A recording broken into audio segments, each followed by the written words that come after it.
Big moment here. We have Harry and Niall come out to a round of applause, maybe. Hey, how you going, mate? Good to see you. How are you, Niall? How are you, mate? Great. Yeah. Good to see you. Stinks. How are you guys? All right. Hi. This is a radio and print as well, and can I get you to state your names for the radio people? Yeah, so we know. I'm Niall. I'm Harry. Brr.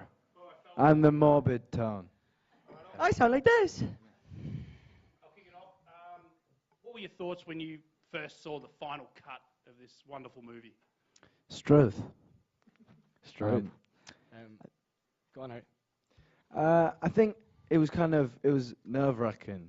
I think the thing was that we saw a couple of cuts before. We saw like 5 or 6 of the cuts before it was finished. And I think when you go into a screening when you know that it's not completely done yet, you have that kind of bit of insurance in your mind that if there's something that you don't like, you can change it. And, you know, if you want to move things around, you don't think it works that well, you can still make changes. But the thing is, when we watched the first final cut, it was kind of like, okay, this is it. This is how we're watching it. And this is how everyone's going to see it. So it's done now. And I think when you put yourself out, anything like that, even if it's, you know, as putting out a new song, it's the same. You want people to like it. And, you know, it makes you feel vulnerable, I think, putting yourself out there that much. So it was exciting, but it's nerve-wracking too. I feel sorry for that woman just there. 'Cause she used to do all the typing of that. Very long answer.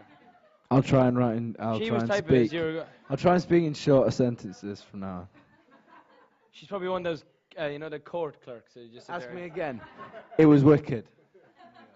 So it's a great thing, of course, to have a documentary at this point of your lives, especially with everything that's happened, and let everybody know how you came together and whatever. But did you put any restrictions on what?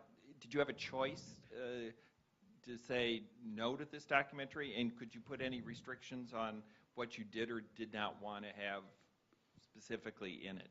You should have a radio show, by the way. Yeah. Great voice. Yeah. Well, we wanted to make a documentary, so the only way to make the best documentary is by giving the producer, the director, and the cameras access all areas, and I think that's the only way to make a behind-the-scenes documentary. So that's exactly what we wanted to do. And as Harry said, it's quite, you're putting yourself in quite a vulnerable position doing that, but that's the only way to make it. So that's what we did. Yes. See, I make it a lot easier for you. Hi. I mean, just quick, bang. Hi. So obviously in the film there are so many moments that you see so many fans and it's just so overwhelming. Do you remember the first time you kind of realized that you were famous, even if you don't like that word, or that everything had changed?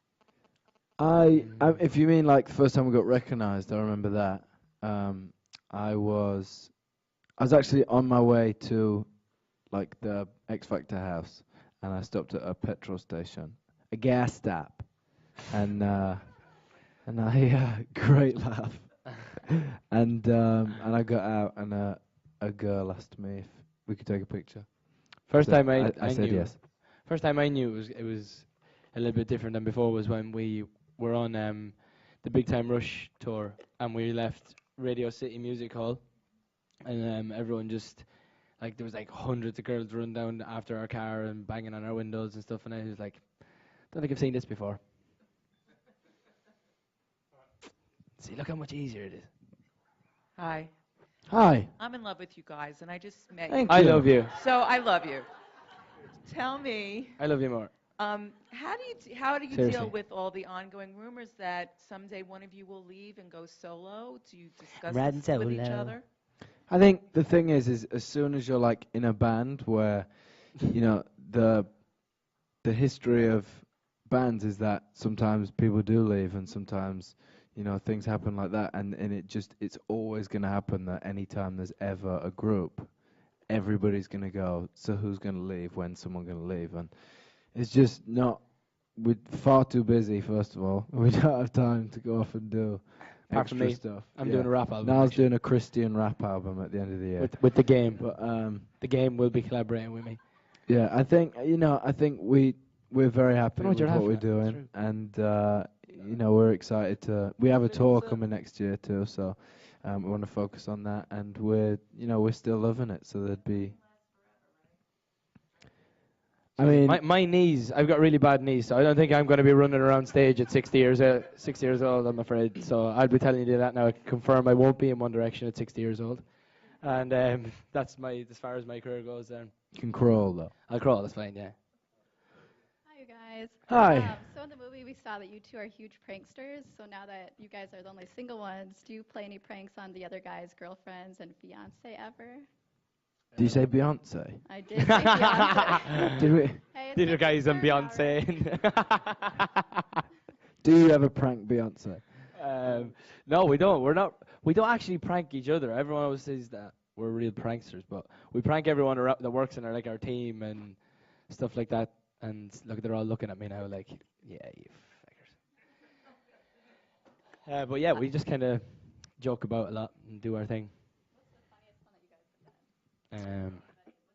See, you put us on the spot here, because if we say what we think is the funniest and no one finds it funny, it's a bit like, oh, right.